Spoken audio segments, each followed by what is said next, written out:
Hello class. Welcome back बच्चों। लो प्यारे बच्चों, स्टार्ट करते हैं एक नया लेक्चर। बेटा बात करेंगे प्रोड्यूसर इक्विलिब्रियम की। बेटा चैप्टर आसान है, दो ही लेक्चर लेगा। इसके बाद बेटा मैं स्टैट्स का एक थ्योरेटिकल लेक्चर कराऊंगा, जिसमें बेटा हम बात करेंगे कलेक्शन ऑफ डेटा की। ठीक है जी। अभी फिलहाल आप सब सामने देखेंगे काफी पोर्शन इकोनॉमिक्स का रिवाइज भी हो चुका है। ठीक है जी। डिमांड और सप्लाई मैंने साथ साथ रिवाइज कराए। कॉस्ट रेवेन्यू अभी रिवाइज कराया विद न्यूमेरिकल। आज प्रोड्यूसर इक्विलिब्रियम 5। ठीक है जी।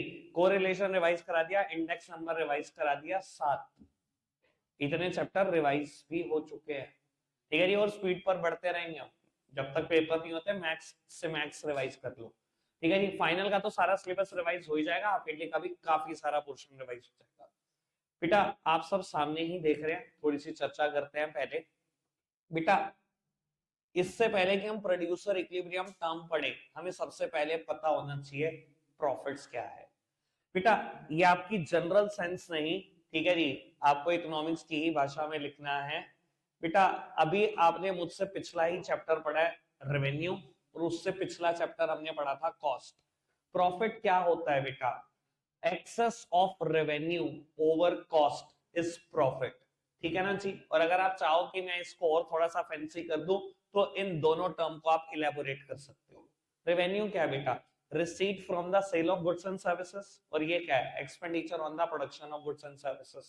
तो आप लिख सकते हो excess of receipt from the sale of goods and services over expenditure on the production of goods and service is known as profit. ठीक है जी। ऑल्दो ये कहना भी गलत नहीं है, excess of revenue over cost is profit, ये भी बात बिल्कुल ठीक है। ठीक है जी। बाबू कभी ना हमने ना कंज्यूमर इक्विलिब्रियम की बात की हुई है। ठीक है जी। एक काफी अरसा हो गया, लेकिन फिर भी थोड़ा बहुत याद होगा। आज हम प्रोड्यूसर इक्विलिब्रियम की बात कर रहे हैं। इससे पहले कि प्रोड्यूसर इक्विलिब्रियम की बात हो, इक्विलिब्रियम का मतलब पता होना चाहिए, याद होगा। इक्विलिब्रियम का मतलब a position of no change, a position of rest. ठीक है जी। बाबू अब मैं थोड़ा सा बात प्रोड्यूसर इक्विलिब्रियम पर कर देता हूं। बेटा प्रोड्यूसर किस पोजीशन पर आकर ऐसा सोचता होगा कि बस अब रुक जाता हूं, अब और यूनिट नहीं बेचता? बड़ी सिंपल सी बात है बेटा, सिर्फ एक ही जगह पर आकर वो ऐसा कह सकता है जहां प्रोड्यूसर को मैक्सिमम प्रॉफिट मिल जाए या मिनिमम लॉस मिल जाए। ऑल्दो बेटा दूसरी बात मुझे और ये खैर बिल्कुल अच्छी नहीं लगती, ऐसा प्रोड्यूसर आप कब चाहते होंगे? कब चाहते होंगे कि लॉस ही मिले? कभी भी नहीं चाहते होंगे ना। बेटा प्रोड्यूसर को इक्विलिब्रियम कब अचीव होता है? जब मैक्सिमम प्रॉफिट मिल जाएगा, तभी तो वो चाहता होगा। यही तो है उसके लिए पोजीशन ऑफ नो चेंज। अब वो चाहता होगा नहीं अब एक यूनिट फालतू ना बेचो, मुझे मैक्सिमम प्रॉफिट मिल रहा है, एक यूनिट और बेचूंगा तो थोड़ा सा नुकसान हो जाएगा। नहीं चाहेगा ना इसके बाद वो बढ़ना। यही तो उसके लिए पोजीशन ऑफ नो चेंज है, यही तो उसके लिए पोजीशन ऑफ रेस्ट है। पहले बताओ जितनी बात मैंने अभी बोली है समझ आई? प्रॉफिट का मतलब समझ में आया, इक्विलिब्रियम का जनरल मतलब समझ में आया, प्रोड्यूसर इक्विलिब्रियम का मतलब समझ में आया। आओ जी। अब वो इस चैप्टर में जल्दी नहीं करेंगे, क्योंकि जितना मर्जी डिले कर दो, 2 लेक्चर में खत्म। कल तो इसने खत्म होना ही होना है। इसलिए बेटा मैं थोड़ा सा आराम से पढ़ा पढ़ा कर खत्म करना चाहता हूँ, इसको यहां से लेकर यहां तक पढ़ना। सर कोई भी इंटरप्ट मत करना, वरना लेक्चर 8 बजे तक पहुंच जाएगा। चुपचाप बैठे रहोगे, 7:35 तक घर जाके बिल्कुल चुप बैठना है, यहां से लेकर यहां तक पढ़ो।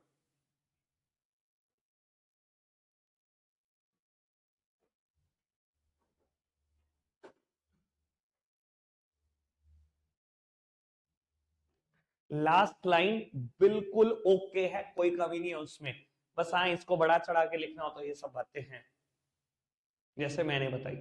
ठीक है बाबू। प्रोड्यूसर इक्विलिब्रियम पढ़ना चाहिए, 1 मिनट यहां तक तो पढ़ी दो कम से कम, मिनिमम लॉसेस तक।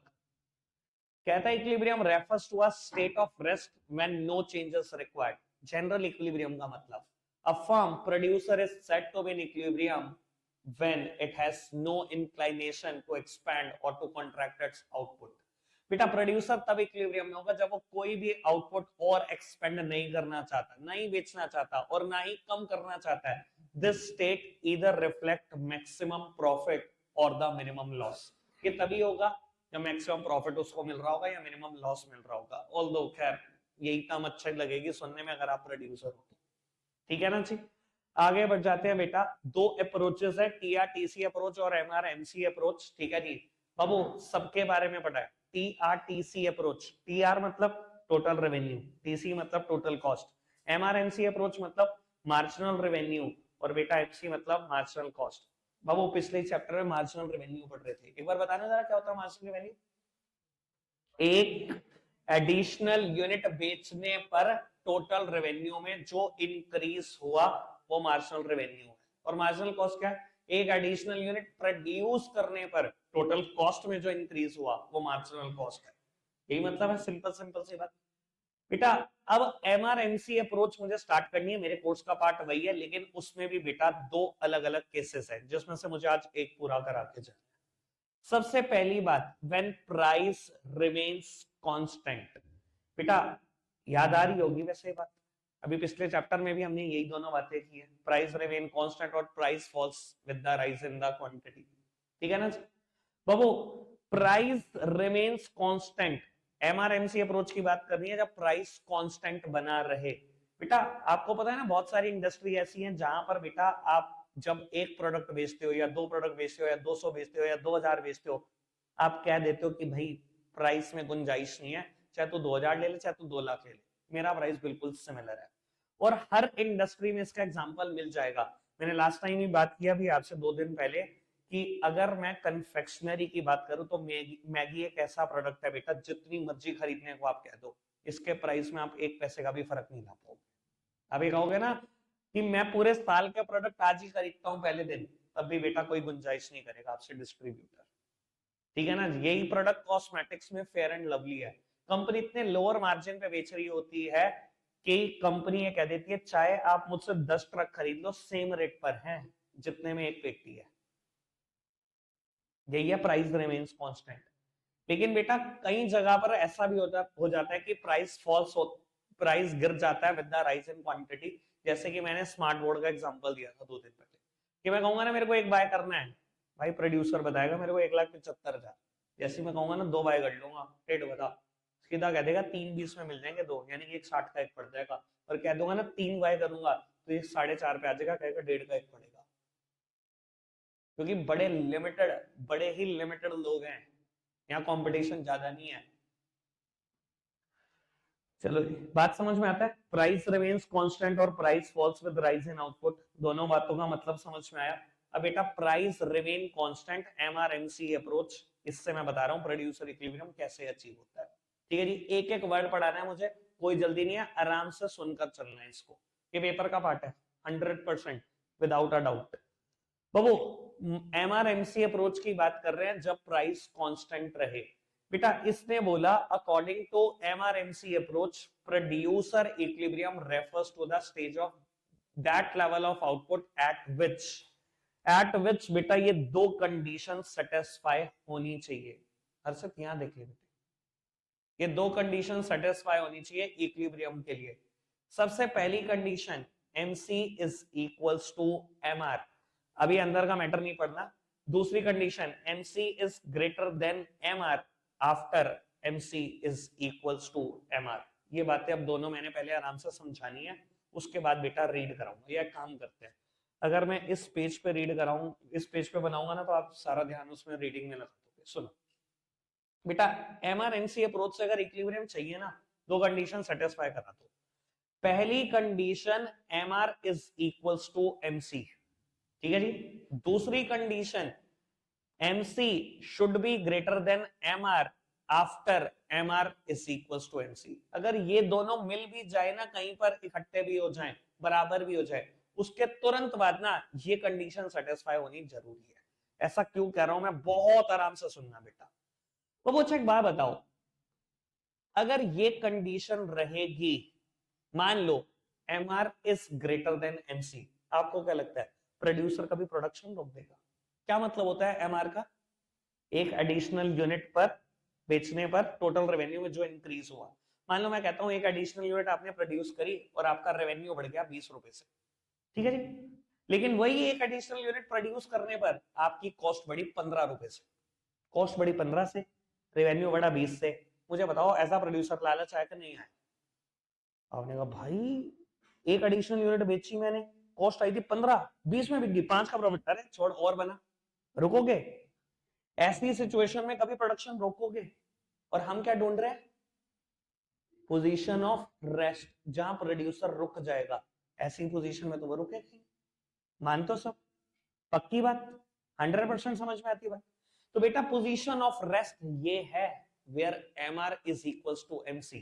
जब तक बेटा M R is greater than MC, कोई भी प्रोड्यूसर रुकेगा नहीं, कोई भी प्रोड्यूसर नहीं रुकेगा, क्योंकि ये लाता है दिमाग में लालच। लेकिन मैं आपको एक बात प्रैक्टिकल पॉइंट ऑफ व्यू से बता देता हूं बेटा, अगर आपको ये अचीव हो गया है, जरूरी नहीं है ये एक पॉइंट पे अचीव हो, ये मल्टीपल पॉइंट पे अचीव होगा।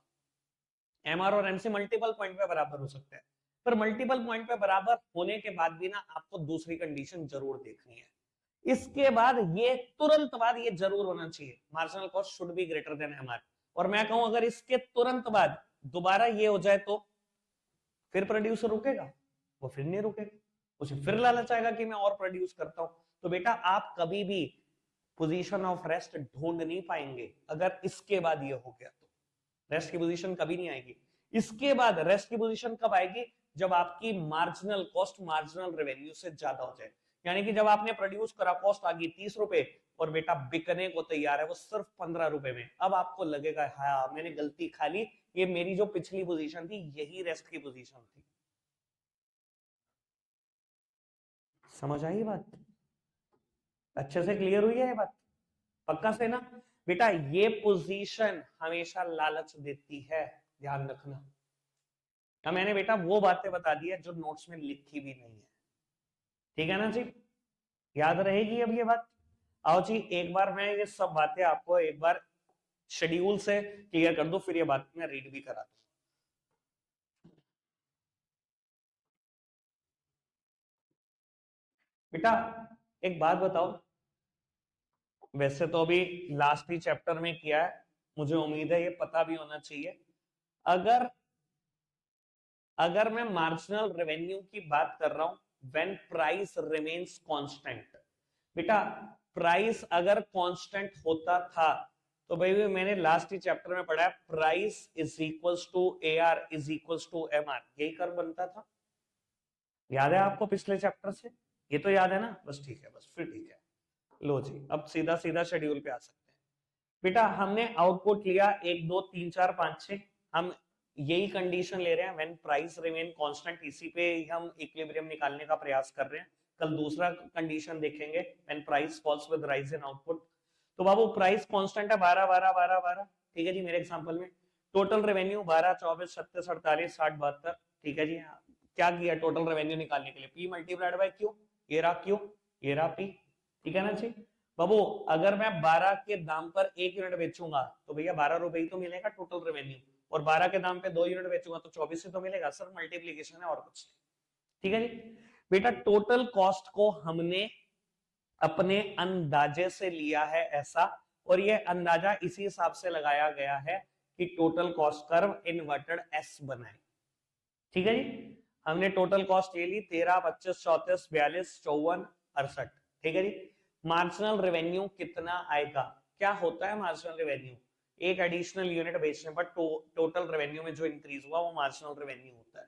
बेटा अगर आप 0 यूनिट बेचते तो क्या टोटल रेवेन्यू कुछ होता? 0 होता। तो बेटा अगर मैंने 1 यूनिट बेची और रेवेन्यू 12 है तो बेटा इंक्रीज कितना है 1 यूनिट बेचने पर? 12 का।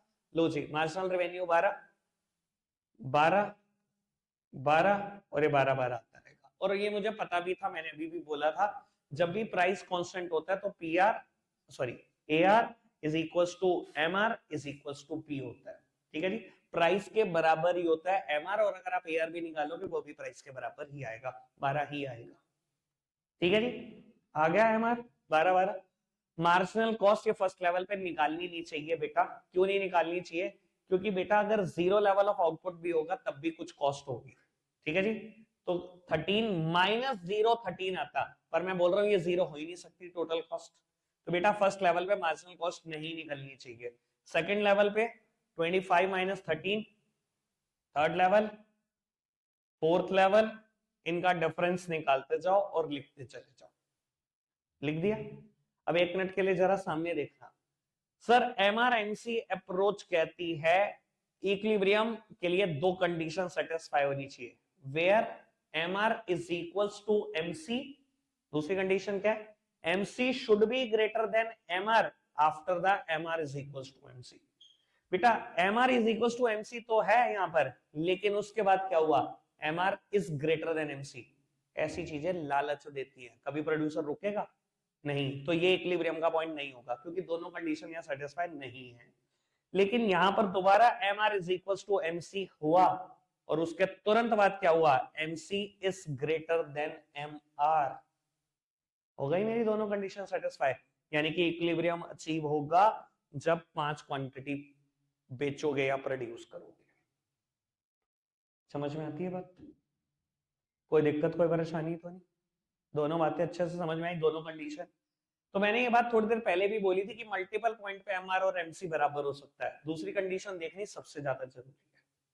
ठीक है, अब आओ जी एक बार ये दोनों बातें भी पढ़ दो थ्योरेटिकली। बाबू पढ़ना 1 मिनट जरा इसको, पहली कंडीशन को।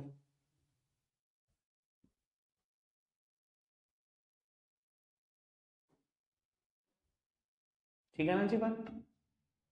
अगर एम आर ग्रेटर रहेगा एमसी से तो वो तो प्रोड्यूसर को लालच देगा, वो कभी रुकेगा ही नहीं। वो रुकेगा तभी जब कहीं जाकर मार्जिनल कॉस्ट और मार्जिनल रेवेन्यू बराबर हो जाएंगे। पढ़ना जी।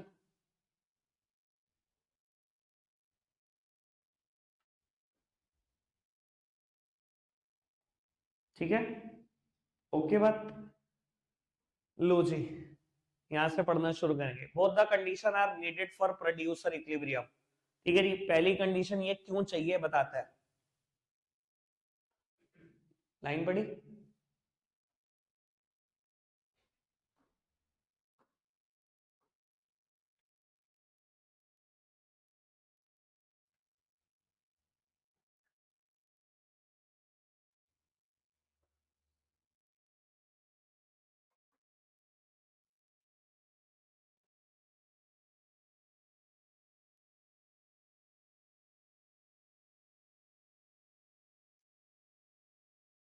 ठीक है, यही क्यों चाहिए पता लग। अब वो अगर M R is greater than MC चलता रहेगा तो पोजीशन ऑफ रेस्ट कभी जिंदगी में नहीं आएगी, रुकेगा ही नहीं, कभी भी नहीं रुकेगा कोई प्रोड्यूसर।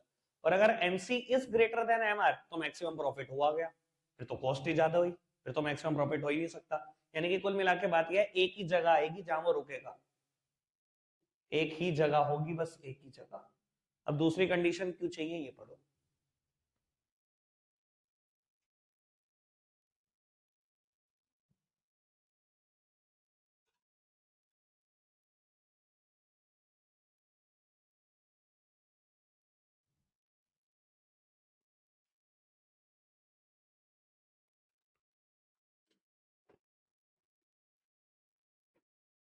रखते हैं आज के लिए इतना ही है प्यारे बच्चों, बाय।